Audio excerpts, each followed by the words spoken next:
नमस्कार दोस्तों, 26 जून 2020 का हम करंट अफेयर आज हम देखते हैं। पहली इम्पोर्टेंट न्यूज़ जो रही, जो प्रीलिम्स और mains examination point of view से इम्पोर्टेंट है, वो है citizenship act of Nepal. Nepal में जो है अपना सिटीजनशिप एक्ट में जो है अमेंडमेंट किया है। क्या बदलाव होंगे इस कानून के द्वारा? सबसे इम्पोर्टेंट बदलाव होगा कि जो भी वुमेन, इंडियन वुमेन या किसी भी देश की फॉरेन वुमेन नेपालीज मैन से शादी करेंगी, उनको डायरेक्ट सिटीजनशिप अब नहीं मिलेगी। उनको 7 साल इंतज़ार करना पड़ेगा सिटीजनशिप लेने के लिए। दूसरा बदलाव किया है कि 7 तरह के राइट दिए गए हैं जो फॉरेन वुमेन नेपाली मैन से शादी करेंगी, मतलब कुछ एक राइट दिए गए हैं, और जो है अब उनको 7 साल सिटीजनशिप के लिए इंतज़ार करना पड़ेगा। क्या रिएक्शन आई है नेपाल की इस बिल से रिलेटेड? जो नेपाल कम्युनिस्ट पार्टी है उसने इस अमेंडमेंट को सपोर्ट किया है, और जनता समाजवादी पार्टी जो नेपाल की काफ़ी बड़ी पार्टी है, जिसको मधेसीज जिसके अंदर काफ़ी मात्रा में है, उसने इस बिल का विरोध किया है। तो अब ये देखते हैं कि मधेसी कौन है।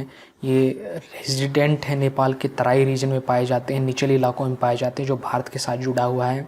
और ये जो है इनकी जाति से और इनकी जो है वंश से ये भारत से रिलेटेड है, बिहार और ईस्टर्न यूपी से रिलेटेड है। इनकी शादियां भी जो है भारत के साथ हो जाती हैं। इसीलिए जो है मधेसीज ने जो है इसका विरोध किया है, इस कानून का। तो पहली जो न्यूज़ हमने देखी, अमेंडमेंट हुआ है, सिटीजनशिप अमेंडमेंट, सिटीजनशिप कानून में नेपाल में बदलाव किया गया है और मधेसीज ने इनका विरोध किया है। ये न्यूज़ में चल रहा है। सेकंड जो न्यूज़ जो चल रही है वो है कि एनवायरनमेंट इम्पैक्ट असेसमेंट, ये एक नोटिफिकेशन जारी की है, EIA environment impact assessment notification 2020।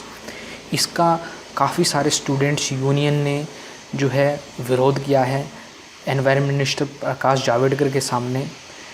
और जो है ये जो अभी जो नोटिफिकेशन जारी की, इससे पहले 2006 की नोटिफिकेशन थी। 2006 की नोटिफिकेशन को बदलकर एक नई नोटिफिकेशन 2020 जारी की है। ये जो नोटिफिकेशन है वो एनवायरनमेंट प्रोटेक्शन एक्ट 1986 के तहत जो है ये जारी की गई है। तो नेक्स्ट हम देखते हैं कि EIA एनवायरनमेंट इम्पैक्ट असेसमेंट होता क्या है। एनवायरनमेंट इम्पैक्ट असेसमेंट एक प्रोसेस है जिसके ज़रिए जो है जो इंडस्ट्रियल प्रोजेक्ट है उसका एनवायरनमेंट में क्या इफ़ेक्ट पड़ेगा, ये हम एक्सेस करते हैं। सेकंड जो चीज़ है, पीपल के जो है लोगों की, आम जनता की राय ली जाती है किसी भी प्रोजेक्ट की फाइनल अप्रूवल देने से पहले। इस राय को लेना ही एनवायरनमेंट इम्पैक्ट असेसमेंट कहलाता है। ये इसकी शुरुआत जो है 1992 के रियो डिक्लेरेशन से हुई थी, और समृद्ध trust case Delhi high court में केस चला था। उसमें कहा गया था कि EIA एक तरह का पार्टिसिपेटरी जस्टिस है, जिसमें आम आदमियों की जो है बात को रखा जाता है, जिसके अंदर जन सुनवाई होती है। तो हमने बात की एनवायरनमेंट इम्पैक्ट असेसमेंट क्या होता है। नेक्स्ट हम बात करेंगे क्यों ये जो नई नोटिफिकेशन इसका विरोध किया जा रहा है। नई नोटिफिकेशन का विरोध किया जा रहा है, पहला इसका कारण है post facto approval of project.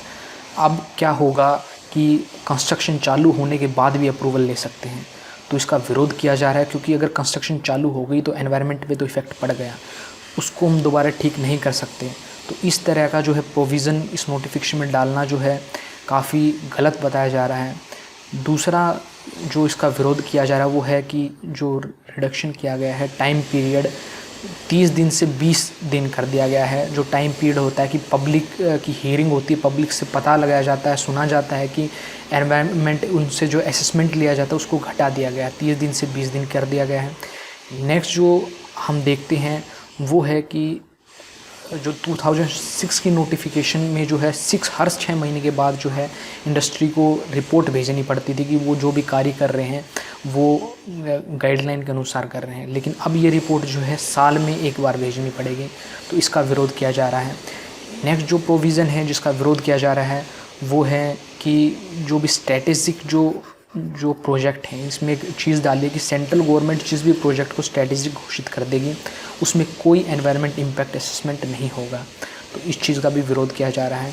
Next जो चीज़ डाली गई है कि जो भी construction project 1.5 lakh square metre से कम के होंगे उनमें कोई भी एनवायरनमेंट इम्पैक्ट असेसमेंट की ज़रूरत नहीं है। तो इन्हें ये कुछ एक पॉइंट हैं जिनका लगातार जो है स्टूडेंट्स के द्वारा जो एनवायरनमेंट के जो एक्टिविस्ट हैं उनके द्वारा इसका विरोध किया जा रहा है। तो ये न्यूज़ हमारी सेकंड न्यूज़ इम्पोर्टेंट न्यूज़ थी, proposed environment impact assessment notification 2020। Next हम देखते हैं in space Indian space programme and authorisation centre, in space जिसकी फुल फॉर्म है Indian space promotion and authorisation centre. तो ये अभी न्यूज़ में था 25 जून को। एक नई एक एंटिटी बनाई गई है डिपार्टमेंट ऑफ स्पेस के अंडर, जैसे इसरो है ऐसे ही जो इन स्पेस बनाया गया है। ये क्या करेगा, जो भी सैटेलाइट, रॉकेट और कमर्शियल लॉन्च व्हीकल हैं उनको जो है प्राइवेट जो इंडस्ट्री है और स्टार्टअप प्राइवेट जो बॉडी है वो इसको बनाने के लिए आगे आए तो इसको बढ़ावा देगा। प्राइवेट इंडस्ट्री सैटेलाइट्स को बनाए, रॉकेट्स को बनाए और कमर्शियल लॉन्च व्हीकल को बनाए। जो अब तक इसरो के अंडर था उसको जो है प्राइवेट में लाने की कोशिश करेगा। और जहाँ तक इसरो की बात है वो अपना पूरा ध्यान जो रिसर्च में दे सके, इसलिए जो है इन कामों को प्राइवेट जो है इंडस्ट्रीज़ को सौंपा जा रहा है। तो एक नई विंग बनाई है, ये इसरो से बिल्कुल अलग होगी, इसरो के पैरेलल होगी और ऑटोनॉमस होगी, इसरो के अंडर नहीं होगी। नेक्स्ट जो इम्पोर्टेंट न्यूज़ है वो है कि cooperative bank will now be under RBI. Cooperative bank जो हैं अब आरबीआई के अंडर होंगे। पहले कोऑपरेटिव बैंक पूरी तरह आरबीआई के अंडर नहीं थे, अब जो है कोऑपरेटिव बैंक पूरी तरह आरबीआई के अंडर होंगे। अभी जो है cabinet committee of economic affair ने 24 जून को फैसला लिया है कि 1482 अर्बन कोऑपरेटिव बैंक और 58 मल्टी स्टेट कोऑपरेटिव बैंक ये आरबीआई के अंडर होंगे। इससे पहले जो था इन्होंने एक कानून लाया था बैंकिंग रेगुलेशन अमेंडमेंट बिल 2020, ये कानून पास नहीं हो पाया था बजट सेशन में। तो अब जो है सरकार ने ऑर्डिनेंस लाने का फ़ैसला किया है। ऑर्डिनेंस 6 महीने तक जो है वैलिड रहता है, उसके बाद 6 महीने के अंदर अंदर जो है पार्लियामेंट से अप्रूव करवाना होता है, नहीं तो कैंसिल हो जाता है। क्या क्या बेनिफिट होंगे इस कोऑपरेटिव बैंक को आरबीआई के अंडर लाने के? सबसे पहला इंपॉर्टेंट बेनिफिट होगा कि पूरी तरीके से जो है आरबीआई कंट्रोल कर सकता है कोऑपरेटिव बैंक्स को। अब तक जो था दोहरी जो है रेगुलेशन चलती थी कोऑपरेटिव बैंक के ऊपर, एक तो आरबीआई इसको कंट्रोल करता था और दूसरा जो है रजिस्ट्रार ऑफ कोऑपरेटिव सोसाइटीज़ ये इसको कंट्रोल करते थे, जो इसको रजिस्टर करती थी। लेकिन अब जो है आरबीआई जो है एनफोर्समेंट स्कीम ऑफ रिकंस्ट्रक्शन ला सकती है कोऑपरेटिव बैंक के लिए, मतलब तो काफ़ी सारे कोऑपरेटिव बैंक को मिला सकती है, जोड़ सकती है, जैसे बैंक सेक्टर में कर रही है। अब जो है सिक्योरिटी प्रोवाइड होगी डिपॉजिटर्स को, जैसे कि आप जानते हैं कि 8.6 करोड़ अकाउंट कोऑपरेटिव बैंक में लोगों के, जिसमें 4.84 लाख करोड़ का धन है, इनको जो है सिक्योरिटी प्रोवाइड होगी। नेक्स्ट फिर हम बात करते हैं कोऑपरेटिव बैंक होते क्या हैं। कोऑपरेटिव बैंक जो है आम लोगों के बैंक होते हैं, जिनमें जो है कस्टमर भी वही होते हैं और ओनर भी वही होते हैं। जो ओनर होते हैं वही कस्टमर होते हैं, जो काफ़ी सारे कस्टमर मिलके जो है एक कोऑपरेटिव बैंक का निर्माण करते हैं। ये रजिस्टर होते हैं कोऑपरेटिव सोसाइटी ऑफ किसी स्टेट में, और मल्टी स्टेट कोऑपरेटिव बैंक भी होते हैं। ये भारत में 2 कानून के जरिए जो इनको रेगुलेट किया जाता है, बैंकिंग रेगुलेशन एक्ट 1949 और बैंकिंग लॉ एक्ट 1955। तो आपसे प्रीलिम्स में पूछा जा सकता है कि इनमें से कौन से कानून कोऑपरेटिव बैंक से रिलेटेड हैं। बैंकिंग रेगुलेशन एक्ट 1949 और banking law cooperative society act 1955। क्यों ये इसको आरबीआई के अंडर लाया गया? क्योंकि आपने अभी सुना होगा कि Punjab and Maharashtra cooperative bank में जो है काफ़ी बड़ा फ्रॉड हुआ है, तो इसलिए जो है इसको इसके अंडर लाया गया है। नेक्स्ट जो इम्पोर्टेंट न्यूज़ हम देखते हैं वो है कि ओजोन पोल्यूशन। एक रिपोर्ट आई है, centre of science and environment ने एक रिसर्च की है जिसमें बताया गया है कि लॉकडाउन के दौरान पार्टिकुलेट मैटर और नाइट्रस ऑक्साइड का लेवल कम हुआ है, जबकि ओजोन का लेवल काफ़ी सारे शहरों में बढ़ा है। ओजोन जब तक स्ट्रेटोस्फेयर के अंदर होती है तो काफ़ी अच्छी होती है, लेकिन जो हमारे एनवायरनमेंट में हमारे नज़दीक जो है ओजोन बनती है, ओजोन पोल्यूशन जो है उसको ओजोन पोल्यूशन कहते हैं, काफ़ी ख़तरनाक होती है। वो ओजोन पोल्यूशन होता है जो स्ट्रेटोस्फेयर में ओजोन लेयर होती है वो काफ़ी यूज़फुल होती है, हमें अल्ट्रावायलेट रेडिएशन से बचाती है। तो ये जो डाटा है वो सेंट्रल पोल्यूशन कंट्रोल बोर्ड से लिया गया है 22 सिटीज़ में 15 स्टेट में। ओजोन लेयर क्या होती है, ये किसी कोई डायरेक्ट सोर्स इसका नहीं होता, ये फोटोकेमिकल रिएक्शन से बनती है, oxide of nitrogen and volatile organic compound. और ये जो है फोटोकेमिकल रिएक्शन से बनते हैं, जो नाइट्रोजन की ऑक्साइड है, कुछ एक वोलेटाइल ऑर्गेनिक कंपाउंड है, और गैसेस सनलाइट और हीट की प्रेजेंस में ओजोन को बनाते हैं। ये हाईली रिएक्टिव होती है और रेस्पिरेटरी प्रॉब्लम भी जो है ये क्रिएट करते हैं। नेक्स्ट फिर हम बात करते हैं कुछ एक छोटी न्यूज़ जो इम्पोर्टेंट है। ये आपसे पूछ सकता है कि रूम वेयर इट हैपन्ड, ये रिसेंटली न्यूज़ में किस जो संदर्भ में दिखाई दिया। ये जो है एक डायरी आप कह सकते हैं जॉन बोल्टन की है। ये वाइट हाउस की मेमोयर है, एक डायरी टाइप आप कह सकते हैं। जॉन बोल्टन जो एक नेशनल सिक्योरिटी एडवाइज़र थे यूएस के, उनकी ये डायरी है और काफ़ी महत्वपूर्ण बातें डोनाल्ड ट्रंप से रिलेटेड इसमें लिखी गई हैं। तो यूएस में जैसे आप जानते हैं इलेक्शन है, तो ये जो है काफ़ी न्यूज़ में चल रहा है। फिर है इंडियन रेड क्रॉस सोसाइटी ने e blood service mobile app launch की है। डॉक्टर हर्षवर्धन ने इसको लॉन्च किया है। इसको ई रक्त कोष team of science centre for development of advance computing ने इसको बनाया है डिजिटल इंडिया स्कीम के अंडर। और ये जो है जब भी ब्लड की ज़रूरत होगी तो 12 घंटे के अंदर जो है हम ये ब्लड प्रोवाइड करवाएंगे।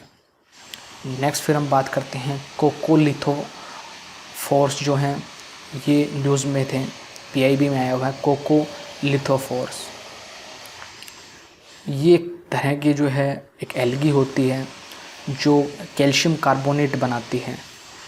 इंडियन ओशन में इसका जो है मात्रा काफ़ी कम हो रही है और इसका रीजन है डाई एटम्स। ये सिंगल सेल्ड एल्गी है, डाई एटम, ये इसके कम होने का कारण है। जो ये कोकोलिथोफोर्स होते हैं ये सिंगल सेल्ड एल्गी होती है जो एक्सोस्केलेटन बनाते हैं, CO3 की प्लेट्स बनाते हैं। नेक्स्ट फिर हम बात कर रहे हैं ला नीना 2020 में आ सकता है। ये किसने कहा है? ऑस्ट्रेलिया ब्यूरो ऑफ मेट्रोलॉजी ने कहा है और 50% चांस है कि 2020 में आ सकता है, मतलब दोगुने चांस है पिछले साल से। ये जो है कूलिंग होती है जब पैसिफिक ओशियन की, जब ला नीना आता है। एक चीज़ और याद रखनी है, जब हीट होती है पैसिफिक ओशियन की, ये कूलिंग थी। जब हीटिंग होती है तो क्या आता है? एल नीनो आता है। तो क्या आता है? एल नीनो आता है।